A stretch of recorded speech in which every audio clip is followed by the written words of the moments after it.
1월 26일 금요일입니다.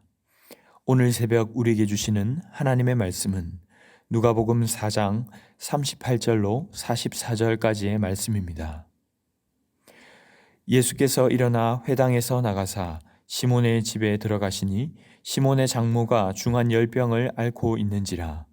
사람들이 그를 위하여 예수께 구하니 예수께서 가까이 서서 열병을 꾸짖으신데 병이 떠나고 여자가 곧 일어나 그들에게 수종드니라.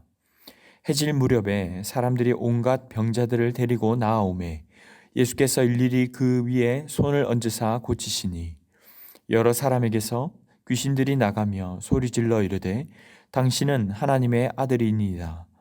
예수께서 꾸짖으사 그들이 말함을 허락하지 아니하시니 이는 자기를 그리스도인 줄 알미러라.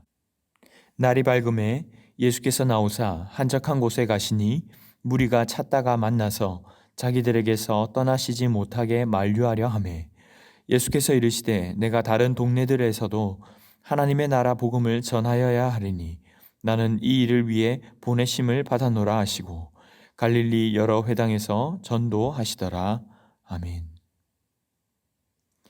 어제의 본문에서는 예수님이 갈릴리 가버나움 동네에서 가르치시고 회당에 더러운 귀신 들린 사람에게서 귀신을 쫓아내시는 장면을 보았습니다. 사실 귀신을 쫓아낸다는 것은 돈이나 힘, 다른 어떤 노력으로 할 수 있는 것이 아니었고 특별히 예수님께서는 메시아로서 영적 권위가 있으셨기 때문이었습니다. 아직 예수님이 하나님의 아들이라는 표현도 하지 않으셨지만 이미 예수님으로부터 나온 말씀에는 권위와 힘이 있었습니다. 우리 또한 세상에서 다른 힘이나 지위, 권세가 아닌 주의 말씀을 가까이 함으로써 찾아오는 영적 권위를 가지고 살아가야 할 줄로 믿습니다. 이어서 오늘 본문에서는 계속해서 예수님께서 온갖 병든 자들을 고치시는 장면이 이어집니다. 38절에 예수님께서 회당에서 나가 시몬의 집에 들어가셨을 때에 시몬의 장모가 중한 열병으로 고통하고 있는 것을 보게 됩니다. 사람들의 구함을 힘입어 예수님께서 열병을 꾸짖으시자 열병이 떠나가고 여인도 일어나 예수님께 수종을 들고 있습니다. 이 열병은 원어로는 불이라는 단어로 당시 말라리아 형태의 열병이 흔했고 몸이 아주 불타듯 뜨거웠을 것입니다. 그런데 여기에서 단순히 고치다가 아닌 성경은 꾸짖다, 질책하다라는 단어를 사용했습니다. 이는 예수님께서 풍랑을 잠잠케 하실 때에 바람과 물결을 꾸짖으실 때 사용했던 표현과도 같은 단어입니다. 즉 예수님께서는 자연 만물과 모든 것을 다스리시는 권위 있는 분임을 나타내는 것이죠. 그런데 이어서 40절에서는 해질 무렵에라고 시간을 소개합니다. 예수님도 이어진 강행군 사역으로 인해 많이 피곤하셨지만 날이 어두워질 때까지 계속해서 치유 사역을 감당하시는 모습을 비춰주고 있습니다. 자, 그런데 오늘 본문을 보면 일일이라는 표현도 있습니다. 그 병자들에게 밤까지 한 사람 한 사람 손을 얹고 고치셨다는 것을 알 수 있습니다. 손을 얹다는 단어 역시 한글 성경에는 잘 드러나지 않지만 복수형으로서 두 손을 얹으셔서 정성스럽게 그들을 고치셨다는 것을 알 수 있는 것이죠. 예수님은 하나님의 아들이시기에 말씀만으로도 충분히 병을 고치실 수 있는 분이지만 병자들 한 사람 한 사람에게 과연 어떤 마음으로 단순히 일이 아닌 사랑하는 마음을 담아서 행하셨다는 것을 우리는 알 수 있습니다. 그 결과 41절에 여러 사람에게서 귀신들이 나가고 귀신들마저 당신은 하나님의 아들이니다 인정하는 모습을 보게 되는 것이죠. 예수님은 권위가 있으신 분이었지만 결코 권위적이 아닌 오히려 섬김과 낮아짐과 또 함께 하심으로 그의 권위를 나타내셨음을 볼 수 있습니다. 그 결과 41절에 여러 사람들에게서 귀신이 나가고 이 귀신들마저도 당신은 하나님의 아들이라고 고백하는 모습을 보게 됩니다. 예수님은 꾸짖어 말하지 않도록 하셨습니다. 이에 대해 신학자들은 예수님의 권세를 보이신 것이라는 의견도 있지만 청중들이 기적에 따른 혹은 귀신의 말이 아닌 예수님 자신의 말씀을 듣고 메시아이심을 믿기를 원하셨다는 의견이 더 많습니다. 예수님은 철저히 고난당하는 종의 모습으로 오셨기에 일찍이 영광받기를 거부하심으로 오히려 예수님의 권위가 더욱더 드러난 것이죠. 어쨌든 예수님께서 얼마나 마음을 담아 사역하셨는지, 주님의 사역이 얼마나 이들에게 큰 위로와 힘이 되었는지 우리는 42절을 보며 확인할 수 있습니다. 날이 밝음에 예수께서 나오사 한적한 곳에 가시니 무리가 찾다가 만나 자기들에게서 떠나시지 못하게 만류하려 하매, 예수님이 계속해서 자신들과 함께 계셨으면 하는 아쉬움에 붙잡고 있는 것입니다. 하지만 43절로 44절에 예수님은 내가 다른 동네들에서도 하나님 나라 복음을 전하여야겠다며 이 일을 위해 보냄받았다며 사명을 기억하십니다. 피곤한 몸을 이끌고 갈릴리를 두루 다니시며 여러 곳에서 복음을 전파하시는 것이죠. 저는 오늘 말씀을 보며 물론 이들이 가진 병을 고쳐주신 부분도 놀라웠지만 이들에게 얼마나 진심이셨는가, 마음을 담아 사역하셨는가 하는 것을 느낄 수 있었습니다. 그러면서도 사람들의 인정을 바라기보다 계속해서 사명을 따라 걷도록 혹여나 경계하시는 모습이 더욱 크게 다가왔습니다. 한편 저도 신방을 가거나 성도님들을 만나지만 정말 예수님과 같은 마음으로 하고 있는가?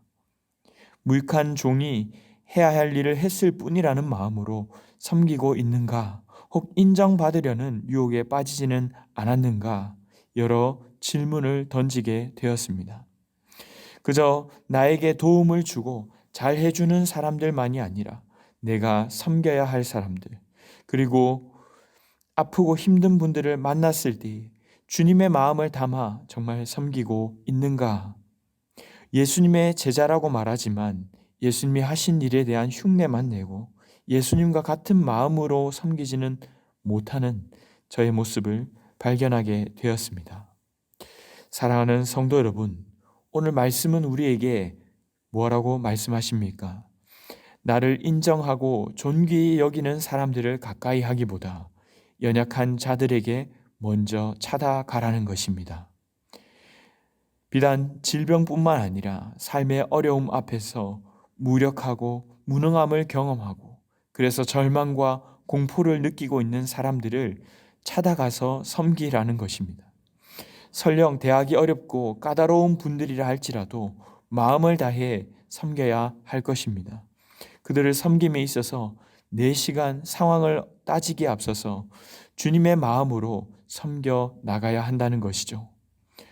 사실 저도 사역을 하다 보면 주위에 어렵고 힘든 분들을 많이 보게 됩니다. 하지만 정작 내가 뭘 어떻게 해드릴 수 있겠어 라며 하나님의 도움을 구하기보다 그저 자신의 한계의 관점으로만 바라볼 때가 많습니다. 하지만 권위와 능력이 있으신 주님도 마음을 다해 두 손 얹어서 살피시고 해가 지도록 사역하셨다면 가능과 불가능을 떠나서 그 마음을 먼저 가져야 할 것입니다. 그래서 우리가 믿고 우리가 가지고 있는 이 복음이 이들에게도 소망이 되고 이들을 회복시키며 살릴 수 있다는 믿음으로 우리 자신도 나아가야 할 것입니다. 이제 말씀을 맺겠습니다. 주님은 권위가 있으셨지만 결코 권위적이지는 않으셨습니다. 오히려 낮아지시고 먼저 찾아가 섬김으로 사람을 살리고 회복시키는 권능이 더욱더 나타나게 된 줄로 믿습니다. 우리 또한 예수님과 같은 마음과 자세로 복음을 전할 때 정말 그 영혼에게 소망을 전해주려는 간절한 마음으로 행할 때에 결과를 주님께 맡기면 주님의 때에 주님의 방법으로 역사하실 줄 믿습니다. 중요한 것은 연약하고 정말 이 연락 한 통이 간절한 영혼들, 또 그들이 다가오지 않아서가 아니라 먼저 그들에게 다가가 손 내밀고 소망을 전해주는 복음 전도자의 삶을 살아가는 우리 모두가 될 수 있기를 주님의 이름으로 축원합니다. 기도하겠습니다. 사랑의 주님, 감사합니다. 주님께서 저희를 구원하실 때에 그저 영혼 없이 일 해내듯이 하신 것이 아니라, 멀찍이서 바라보신 것이 아니라 온몸과 마음을 다해 진액을 다 쏟기까지 찾아와 뒤엉겨 사랑하셨음을 기억합니다. 하지만 이런 사랑을 받고도 정작 이웃을 대할 때에 우리의 영혼 없이, 마음 없이 계산하며 대했던 부분들이 있다면 용서하여 주시옵소서.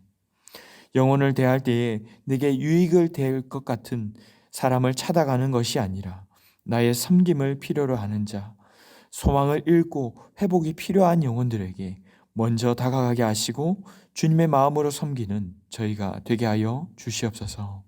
이 모든 말씀 존귀하신 예수님의 이름으로 기도하옵나이다. 아멘. 이 시간 함께 기도하실 때에 주신 말씀을 붙들고 기도하시고 주간 기도 제목을 따라 모든 소그룹 모임을 위해 기도하겠습니다. 다락방 모임과 전도의 모든 모임들마다 예수 안에서 한 가족과 같은 은혜 나누는 모임 되게 하시고 우리 교회 안에서 소외되는 영혼이 하나도 없는 사랑 많은 가정 같은 교회 될 수 있도록 모든 소그룹 순장님들과 또 교회를 섬기시는 장로님들을 위해 합심 제목과 개인적인 제목으로 기도하도록 하겠습니다. 함께 기도하겠습니다.